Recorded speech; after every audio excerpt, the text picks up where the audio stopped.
Hey everyone, thanks for listening to Poutine Politics. Be sure to keep up with us online and through social media. Our website is poutinepolitics.ca. You can find us on Facebook at Poutine Politics. You can find us on Instagram at Poutine Politics. You can find us on Twitter at Politics Poutine, because Twitter thought we were French. We're on YouTube, and we've also started a Patreon page at Patreon, patreon.com/Poutine Politics. We hope we've entertained you enough that you can show us some love. And now, on to the show. Why don't you open your pocket a little wider and show us the people stuffing the money in your pocket while you're talking? Have you met the Smarties? We love mustard and rye. We make the whole world dirty. We have a little time. Welcome back to Poutine Politics. This is Adam. This is Mike. Today, being Saturday, July 20th, we're going to talk about the Green Party. He dated himself. He dated the episode. That's okay. It's very important because Elizabeth May came through our area on Wednesday, July 17th. 2019, in case you're wondering. You know, you might listen to this podcast like 10 years from now and not know what year I'm talking about, so I figure I better put that information in as well. I've really dated the podcast now. Take that. Fantastic. So Elizabeth May came through the riding and had a public town hall, and I attended it. It wasn't an invitation thing. Full disclosure, I'm not a Green Party member. I've never voted for the Green Party. I haven't made a donation to the Green Party. There you go. All right. Full disclosure. I went to this thing and I'm no special person. I'm just a guy. For the record, I have voted green. Perfect. I'm okay with that. I should also say I almost voted green in 2015. And then I decided to vote liberal because I was like, ooh, electoral reform. That sounds good. Here we are. Basically, this is along the quote-unquote whistle-stop tour for the Green Party right now before they release their platform, before the election really kicks off. So, it's also a donation/pledge drive. Obviously, they're trying to raise money for the election. There was a good, I don't know, maybe 20, 25-minute speech. Lecture is not really the right term for it. And then followed by a question and answer period. So I recorded a video of this while I was there. And I'm going to release the video kind of as a companion to this podcast. But what I wanted to do was talk about a few of the things that Elizabeth May talked about and some of the questions that she answered. So this isn't really, it's not really platform stuff yet, because like I said, they haven't released their platform yet. I do want to record episodes closer to the election where we talk about the party platforms and whether we're yay or nay about them. But this is kind of just an overview of this town hall. This is the first time I've really gone to one of these things. The only other time I've gone to any sort of political meeting, I went to like a local bylaw, whatever. And it was kind of interesting, and boring at the same time. So it was Elizabeth May. Did she have handlers or was it just her? There were handlers. There were the local candidates for the 4 particular ridings that are in the area. Her husband was here, who's also running for the Green Party out in BC. Yeah, that was it. I mean, I guess maybe between volunteers and everything, maybe there was like 20 people with the Green Party that were there, would be my guess. So the big part that she started with was the importance of the election this year. And essentially, everybody needs to get out and vote. There's a high probability that we're going to have a minority government because of the support levels of the parties kind of where they're sitting, at least right now, and that a minority government is fine. And there's reasons why it's fine. She gave some examples as to why it would be fine. Electoral reform obviously was a part of this discussion as well, because 2015 was supposed to be the last election under first past the post. That's obviously not going to be the case. 2019 is going to be first past the post as well. And her point really was that, assuming that everything functions properly, at least a minority government will allow parties in Ottawa to work together, which they really don't do right now for the most part. Is that too optimistic? Is that the right amount of optimism? what do you think? I mean, obviously with a minority, they kind of have to work together in some fashion. The biggest problem with minority governments is that people get too hyperbolic about the fact that, oh, well, the NDP is colliding with the Bloc Québécois to get this passed, or whatever the case may be, and it's hyper partisan as opposed to, well, what's the bill about? Who cares who's aligning with who? Just what's the bill about? So coalitions do work, and they can work very effectively. They worked many European nations and many different organizations. The problem is when you get people that believe that their party is conceding or they're not strong or whatever the case may be because they are aligning themselves to get something passed. Well, guess what? It doesn't matter how good of a party you are. You're not getting more than 50% of your vote. I can't remember a party getting 50% more of the electoral than anybody else recently anyway. So you're not representing the full Canada anyway to begin with. So you have to do a coalition of some kind to come to a compromised agreement, which is better anyway. Right. So the example that she brought up that wasn't a formal coalition was Lester Pearson. So Lester Pearson was a Liberal minority prime minister back in the 60s. And it was during that government that the NDP kind of worked as the swing vote because they were still relatively new.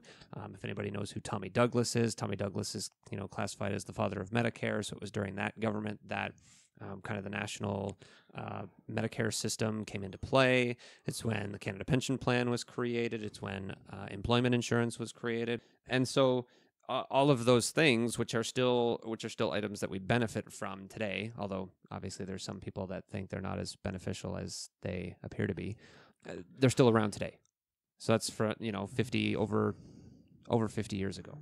We still have those kinds of social systems in place, and people benefit from them. Climate change potentially becoming one of the largest issues with this election. Yay or nay? Nay, it won't be. Why not? Because it's a problem with people's perception. It's not the problem here and now. If it was a problem here and now, where it drastically affected somebody's day-to-day lives, and they could see the effect day-to-day, it would be. But it's not, right? Like, are you cared about the environment, or are you cared about the fact that you can't get groceries in the week? Do you care about the polar bears disappearing, or do you care about the fact that the government's taking potentially more tax away from you because it's impacting your budget right now? That's the biggest problem with climate change. That's the biggest climate change overall. I wish it wasn't that way, because I know what's going to happen. It's not a mystery to me. However, it's hard to change a population. Individually, yes. Overall, I can't say it. Right. Now, we know how useless isn't the right term, but I'll use it anyways. We know how useless polls are. Oh, polls are fantastic. You being sarcastic? We should take a poll on how much polling works. Yes. And the people that answer those polls will give you 80% approval. So part of the issue we've had, probably even over the last couple of elections, whether provincial or federally, is the fact that a government can have a majority control with less than a majority of the vote. Now, obviously, it's like you said, in this day and age, for a party to actually get 50% plus one of the total vote is next to impossible, because there's so many parties now. I mean, I guess, at least in the American system with two major parties, yeah, they have a Green Party and they have a Libertarian Party, but like it's basically fringe people that vote for those parties. You're going Democrat or Republican, and that's it. It's a lot easier for someone down there to get 50% plus one of the vote. Here, where across the country now for this election, there's going to be 5 national parties, because now we have the People's Party of Canada. And in Quebec, there's going to be 6 parties. So there's a lot more vote splitting. And there's certain parties that are on the left, which I would classify, obviously, the NDP and the Liberals. There's parties that are on the right, which would be the Conservatives and the People's Party. There's parties that are in the center, which I would kind of classify the Green Party as semi-center. They're a little more to the left, but if you actually look at some of the policies they have, you could call them almost like a combined conservative liberal party.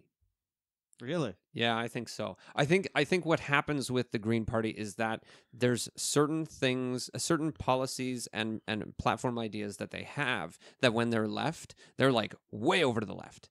But they do have ideas within their previous platforms that do have a little bit of right lean to them. That's why I feel that the Green Party is probably more centrist than the Liberals are, honestly. I think the Liberals have slowly gone a little bit more and more left as every election has come up. And they kind of try and have that centrist vibe to them. You know, that's why right now it's the, you know, we're going to buy that pipeline and we're going to build it.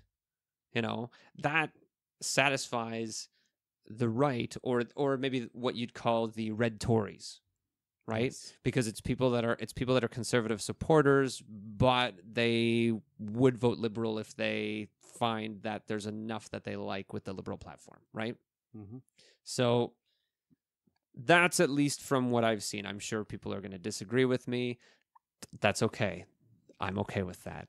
If someone wants to disagree with me, I'm not going to get upset. No one can disagree with me. I'm always right. Just accept the facts. Okay, well, don't disagree with Mike. So anyways, the reason why, and again, I'm not sold on polls anyways. So there was a poll that came out on Friday. So that was on the 19th. So from Ecos Research. So they have the Liberals with 33.6% support and the Conservatives with 31.3%. They're the ones that matter the most. They show the NDP and the Green Party both at 12.5% support. Wow. Yes. Green's that high? Yes. So it's the thing is that the Green Party has their support has been growing, but the problem is that because the vote is so split across the country, this is why they don't win seats. Yes. You know, it's strategic voting. It's if depending on which area of the country you are, it depends on where party is most likely to get in. Like in Quebec, if you're not liberal or bloc, why are you there? Kind of, yeah. I mean, the NDP did well in Quebec in 2011. Yes. But I think that's probably because Quebec didn't like Michael Ignatieff as the liberal leader. No. More so than really liking the NDP per se. So yeah, it's kind of one of the things. Just like it varies by province, but oftentimes you'll see the big shifts where it's either you vote one of the two parties depending on where you are. Yeah. So interesting. To finish up with the numbers for this poll, so Liberals are still showing strong in Ontario and Quebec, and as a result, with their projections right now, and again we're 3 months away from the election, so take them with a grain of salt. They actually show the Liberals with a larger majority than they won in 2015. That's because Ontario decides to vote, and everyone doesn't like the PC party right now in Ontario. Yeah, absolutely. You're not wrong. I think there's expectation that under this poll at least that the Liberals would pick up seats in Quebec as well, because they'd pull some support from the Bloc. I could see that too. And if I've read this information correctly, the Conservatives could either win maybe like one or two, or be completely shut out of Quebec based on this poll. Now, there's lots of different polls out there, and there's poll trackers and such. So I mean, again, I'm saying take these numbers with a grain of salt, but it did kind of surprise me to see that they were calling for a majority when, you know, a lot of the language that's been going on, and especially the language from this town hall, was we should be looking at a minority government. I still think we're going to be looking at a minority government, but it was just interesting to see that kind of a skew. And like I said, this was with the Liberals only showing across the country 33.6% support. That's a third. That is a third of the population.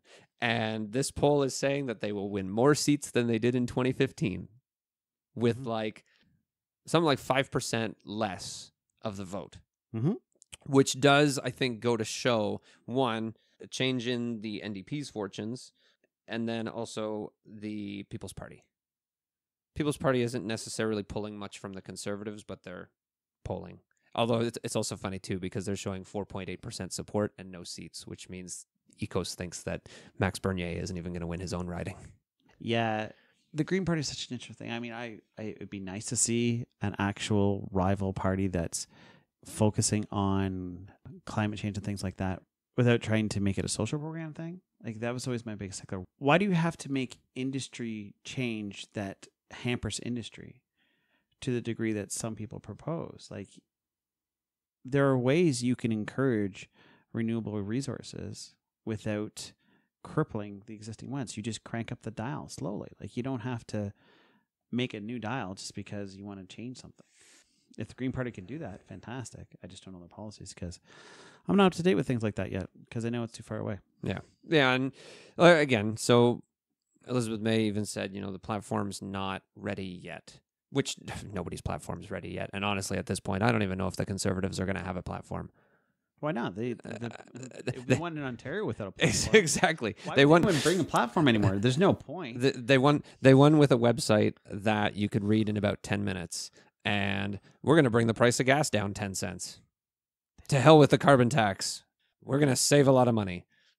Although apparently now Andrew Scheer is saying that he wants to overhaul the new Canada Food Guide because chocolate milk, he thinks chocolate milk helped his son as a kid to, grow up big and strong. I mean, I love chocolate milk, but seriously, really?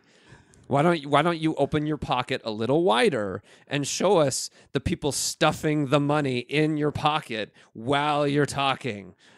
Either that or he needs an aluminum hat. Yeah. Like, those are the options. Like, you're not a food expert. Stop talking about food. Right? Like, Yep. That's pretty simple. It's not hard. What are you really good at? Talk about that. If you're not really good at it, just don't bother. Like, it's not hard. Like I said, I like chocolate milk, but I'm not going to sell people on you need to have 4 servings of it a day. Chocolate milk. What I would be sold on is if you said that a whole liter carton of chocolate milk was a serving. That's okay. Yeah, I can down that. Give me 5 seconds. That's right. Okay, so the next major point that she talked about, or at least that I want to cover that she talked about, was the move from fossil fuels to a green economy and to renewable energy. I had to do some research here because obviously part of the green plan is to move to 100% renewable energy. Now, that means a few different things. I want to focus on electricity generation because I feel like that's kind of what she was focusing on, because green, like fully green energy would mean, we're not burning oil or probably using it in anything at all. And she did mention, we need to get to a point where, say, electric cars can take over and oil can be used instead of for burning for fuel, using it for the petrochemical industry. So maybe whether it's, making plastics or things like that. I mean, oil's still going to be necessary, but hopefully not for burning in vehicles, right? So right now, across the country, renewable energy sources for electricity generation is approximately 80% as of 2013. That's including nuclear. Okay. But hydroelectricity makes up the majority of that. Over 60% of the electricity we generate in Canada is from hydro dams. Yay, Niagara Falls. Woo! I'm a proponent of nuclear. I have no problems with nuclear. All right. I'm glad we're on the same page. I mean, I understand the concern about waste. If governments would spend the money, or maybe even not the government, even if utility companies would spend the money on building newer nuclear technology plants, it would be a totally different story. Because a lot of the technologies that exist out there now can essentially reuse the waste to generate more electricity, or utilize a large amount of the waste that they generate to generate more electricity. So, but nobody wants to spend the money because it's expensive. We're perfectly fine to spend billions of dollars retrofitting the nuclear plants that we already have, but we don't want to spend the billions of dollars to build new ones. That's red tape. Yeah. So, in your eyes, how realistic do you think it would be to get to 100% fully renewable electricity generation in 10 years. Could we do it? Yes. Will we do it? No.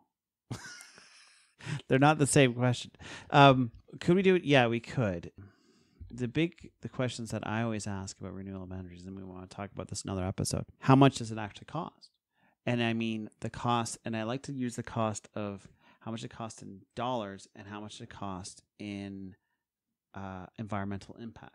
Because you're doing it for two reasons. You're doing it, you have to weigh in the cost of how much it costs as a fiscal responsibility, and you also want to do it how much environmental cost. Because comparing it to a coal-fired plant, well, we should know how much coal fire, how much carbon dioxide, and all that stuff comes from. But does it cost more to make the windmills? How much does it cost in labor costs to keep the windmills up? How long can the windmills last for? All that kind of stuff I'd like to know as an informed decision before I say it would be going towards renewable energy. Now, do I think it would make a difference to the normal person? No, I don't think they care at all. That's half the problem. They just want whatever's cheaper. They don't want to have to worry about it. Yeah, don't tell me about it. Just fix it. Right. So there is information that I've seen even over the last couple of years now that if you take the costs to generate like a kilowatt hour of electricity from coal and a kilowatt hour of electricity from solar, and looking at, there's mining and there's manufacturing and there's transportation and there's moving and burning and or whatever, right? Like all the steps that it takes to generate 1 kilowatt hour of electricity, solar is cheaper. I think the problem that exists right now is that it's kind of like the initial cost, right? The average person is not going to build a coal power plant on their house, on their property, and burn coal and generate their own electricity that way. But it potentially would be cheaper for them to do that if you could have a personal coal-fired power plant on your property. You're just not voting for the right party. Probably not. Anyway, I mean, I've contemplated doing the solar panels on the roof before, and I would contemplate doing net metering. I would contemplate putting solar panels on my roof to generate electricity for my own house to bring my solar bill or to bring my electricity bills down. Yeah, it's one of those things where I don't know the numbers, so to comment on it, but it would be much easier. And this is where I get frustrated with political idealism, because it should be a numbers game. I don't want to why are we talking about the ethereal concept of whether or not we should or we shouldn't? Why are we not just saying how much environmental impact is this going to do? How much environmental impact is this going to do? How much is it going to cost to make a wind farm, a solar generated plant, a coal fire plant, a nuclear plant, and what are the two impacts? And do it that way, and then have people vote on it. Oh, I'm sorry. We don't do referendums very well in this country. What? Don't even make a referendum. Make it a political platform. Like say, hey, listen, I'm conservative, so I care about the money more than I care about the environment. All right, cool. At least I know what you're doing. At least I know what's going to happen.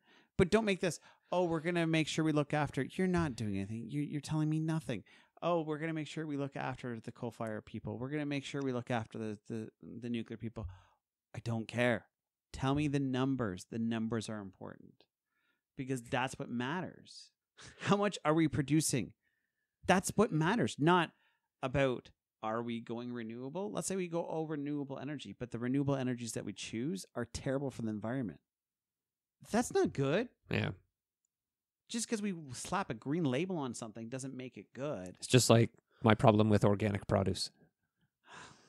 We're not going to go down that road right now because that's not what we're talking about. But if you want, listen, if you're listening to this and you don't already know the joke that is organic produce, go do some research and come back at some point come back for our next episode, but come back at some point when we probably have an episode about organic produce as well.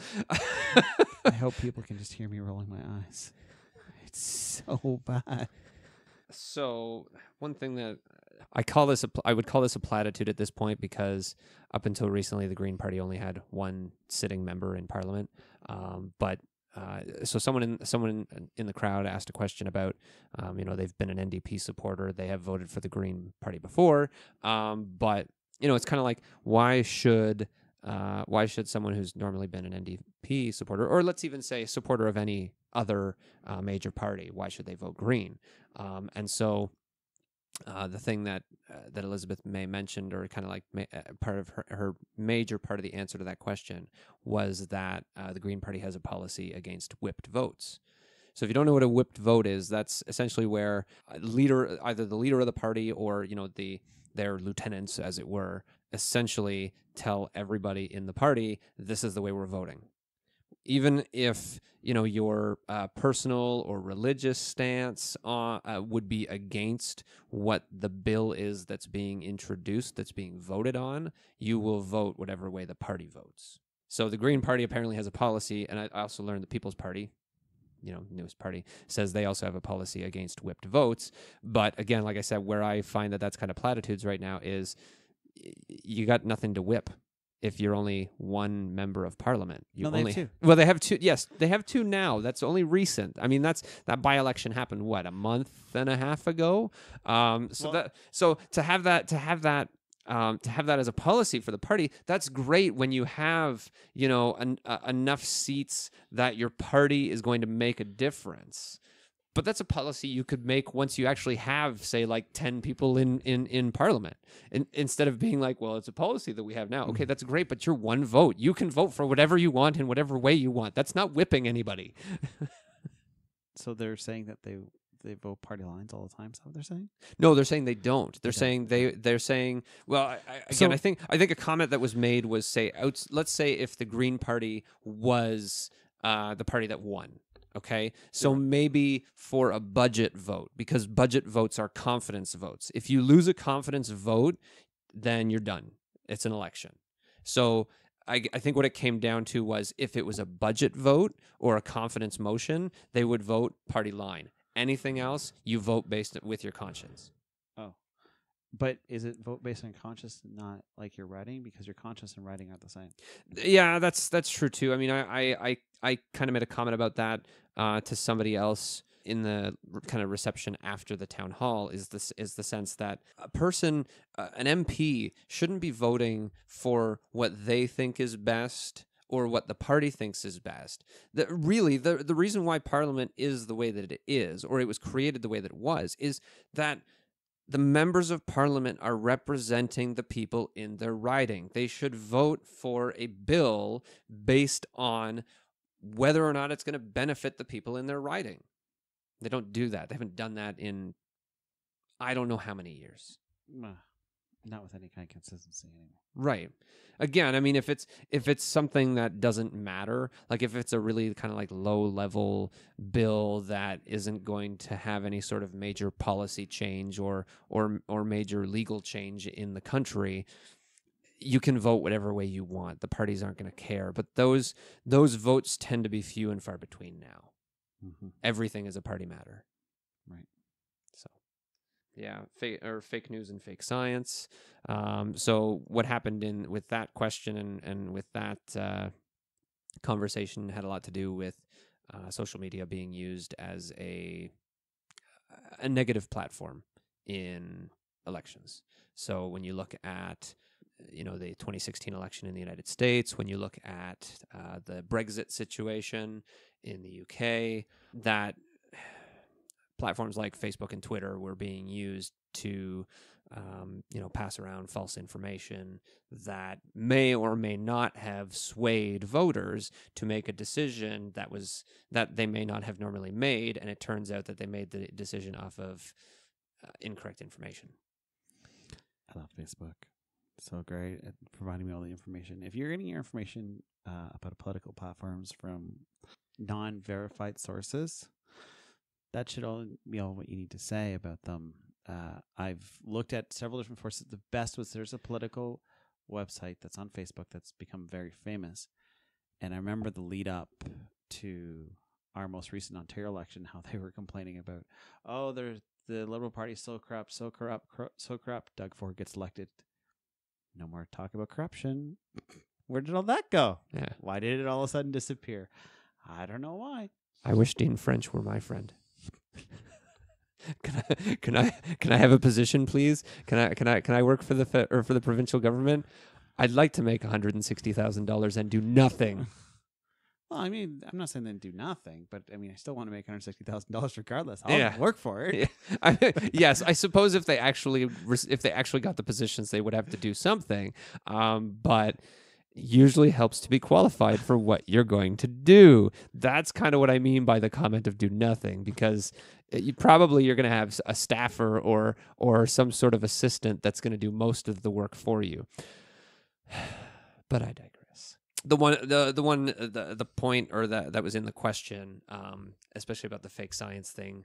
Did you see the meme that very briefly went around? I know you're not like a huge Facebook person, but so there was a meme that went around that was like, look at it's a picture of a volcano and it's erupting, and it's like, look at this volcano. It in one eruption it releases more CO2 than humanity ever has, and it's like, do you even know what a volcano is? Do you know what a volcano releases? I'm sure there's carbon dioxide in there. Most of it's steam. Steam is water vapor.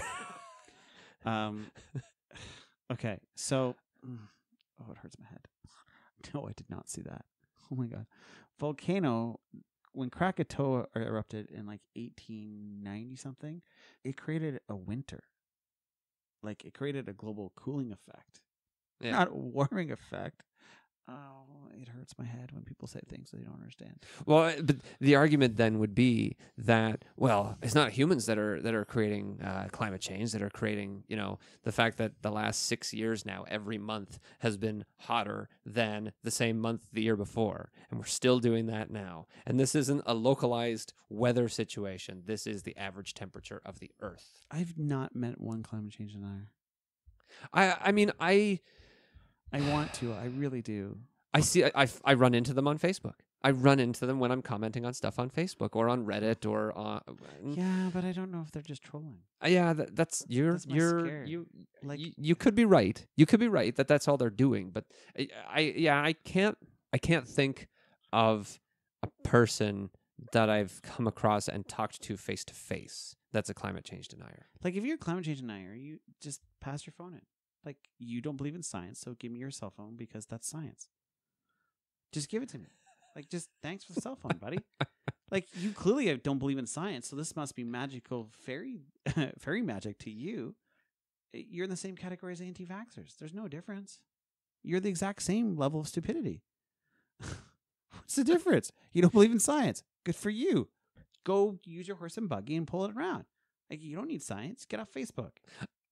Okay, they would have to walk. I mean, if they used a horse and buggy, they'd have to, like, if you're a science denier, there's some, like, levers. That's engineering. And yeah, that's still a science, though. Engineering is still a science. Yeah, it is. I'll grant them 19th century level of engineering. Okay, fair enough. So they get the telephone then, too, or the telegraph. I said 19th, not 20th. Telegraph. They can use telegraph all they want to. That's right. fine. I'm cool with that. They can beep out whatever they want to. I don't care. They want a message up, beep, beep, beep, beep, beep, beep, beep. I'll send out 5,000 words in the second. Did you hear that meme yesterday? Oh yeah, it was so great. Did you hear all the lines and dots? I didn't quite make it out. I think he tapped it out a little too fast. Okay. The last thing that was covered was about the Trans Mountain Pipeline and the fact that the federal government purchased the Trans Mountain Pipeline for $4.5 billion from Kinder Morgan. Kinder Morgan originally purchased that pipeline for $500 million, so they made some nice profit off of that. Essentially, Elizabeth May's point on this was, we've spent the money to buy it. We don't need to spend the money to expand it, because I guess the estimates on actually building the expansion to the pipeline would be somewhere in the nature or in the realm of $10 to $13 billion. It goes back to my earlier point. Spending it or not spending it, it should come down to cost, and it should come down to what is the economic benefit from it versus the cost involved with it versus the environmental impact of it. Weigh those costs, come up with a platform, let me know. But just to say no because it's going to cost an outrageous sum, it's going to cost an outrageous sum to pay Social Security next year. That doesn't mean you shouldn't do it. It's the same point. I can throw out $13 billion. I can throw out $40 billion. It's going to cost $40 billion for something the government has to do. But that doesn't mean you shouldn't do it. That just means that it's a cost. What is the cost? What does that mean? Cost benefit analysis. Yeah. Governments don't know what cost benefit analysis means. What about the return on investment? I don't understand this. Like this is when I hear politicians say, "I'm arguing this point and I'm arguing this point," I'm like, "But you're not talking about the same thing. Why are you debating? This isn't a debate. This is a yelling match. Congratulations, you're yelling louder than that person." I had one more question for you. Oh no, Okay. So, green. all right, perfect. That's not the question. I'm not asking you who you're voting for. I don't think you're voting for Green Party anyways.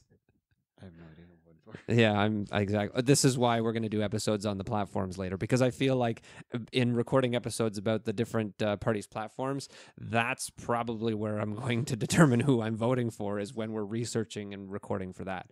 So apparently nowhere in the Canadian Constitution does it talk about political parties. So the question I have for you is, should political parties exist? Yes. If you abolish political parties based on our current election process, now I'm not saying an ethereal one where you can vote for anybody, you could run into the problem of too many platforms and nothing getting done. Because if everyone brings something to the table, how are they, like, you have to form a government in the House. So you have to have a certain number of people that are joint. Well, if you have 160, I don't know how many people in the House of Commons. For majority? So No. there's 338 seats in Is there 338? 338 seats in the Yeah. House of Commons right Sorry. now. Yeah, okay. So, sorry, 161's not right because they increase it all the time on me. So, however many you have to have the majority of it, if you don't have that and you need to get a bill passed, you can't do it. So, abolishing the political platforms won't help the matter. In an ideal world, yeah, sure, I guess you could, but we're not living in Star Trek land. I think maybe for a slightly different reason. I think where I agree with you is more so that think about municipal elections right now. There's no parties in municipal elections. Well, I guess they're not on the ballot. I mean, if you look at what each candidate in a municipal election stands for, you can kind of point at them and say, "Oh, that person's a liberal. That person's a conservative," right? Like you could point that out, but they don't have party affiliations in municipal elections. And municipal elections are where we have the lowest voter turnout on average across the country. I feel like if we abolished political parties, that would become part of the problem as well, is we would probably have even lower voter turnout than we do now, which seems hard to believe when you think that I think in the 2015 election, it was 56% of the eligible voters actually cast a vote. Yeah. Oh, yeah, that would definitely be true. You'd care less about the federal than you would about the municipal in that case. Because you wouldn't see it. It would be lambasting you in the face every time you turn on anything. You wouldn't see, vote this way because this person's not. Vote this way because of this person, whatever. Right? It would be, I mean, strong leadership. You'd essentially end up with political parties anyways. Kind of like you said, I mean, you have to get consensus in order to pass laws. So you'd end up with essentially what would be political parties anyways, because you're going to have, so to have a majority vote in Parliament, so 338 seats, you have to have half of that plus one. So what are we talking? Let's say 170, right? Mm-hmm. Yeah, that'd be right, because 169 would be half plus one, so 170. So you need to have 170 to pass a bill. So yeah, to wrangle 170 people into agreeing with something. I mean, unless you're going to pork barrel the crap out of it and be like, well, we'll agree to pass this law about healthcare reform, healthcare funding reform, but you need to add this part to the bill so that my constituents will get such and such a benefit, and then this person over there will be, well, you need to add this because it'll benefit the people in my riding, and again, nothing would get done. Mm-hmm. It would take so long to get 170 people to agree to vote for what you want to bring in. Nothing would get done. So yeah, I agree with you on that. I mean, political parties, they have their purpose. They can be a pain sometimes, but they have their purpose. That's all the points I had, or all the points I wanted to cover from that town hall. So again, I'm gonna post the video that I recorded of the town hall along with this episode. So you kind of have a little companion piece to it. So the video was a little over an hour. I think I lost maybe about 5 minutes in there, but it was a question about electoral reform, and I figure we don't miss too much on that because we already kind of discussed electoral reform anyways. So you'll be able to look at both, or you'll be able to look at the video and you'll be able to listen to the podcast and tell us what you think. Anyways, my name's Adam. My name's Mike. And this has been Poutine Politics. By your powers combined, I am Captain Polaris!